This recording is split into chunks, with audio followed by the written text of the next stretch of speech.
সম্প্রতি যুক্তরাজ্যের national crime agency NCA লন্ডনে প্রায় ৯০ মিলিয়ন পাউন্ড মূল্যের বিলাসবহুল সম্পত্তি জব্দ করেছে, যা বাংলাদেশের সাবেক প্রধানমন্ত্রী শেখ হাসিনার পরিবারের সঙ্গে সংশ্লিষ্ট ব্যক্তিদের মালিকানাধীন।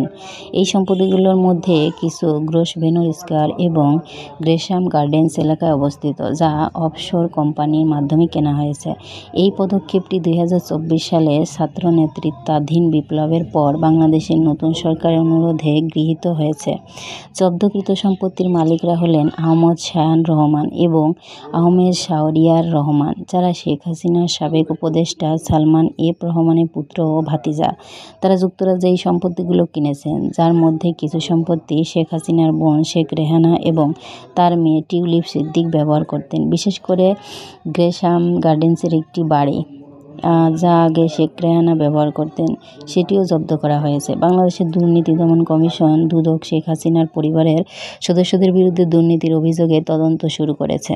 এই তদন্তের অংশ হিসেবে ঢাকার একটি আদালত শেখ হাসিনার ধানমন্ডির বাসভবন, সুধা সদন সহ তার পরিবারের সদস্যদের বিভিন্ন সম্পত্তি জব্দের আদেশ দিয়েছে। এছাড়াও তাদের ১২৪টি ব্যাংক হিসাব অবরুদ্ধ করা হয়েছে।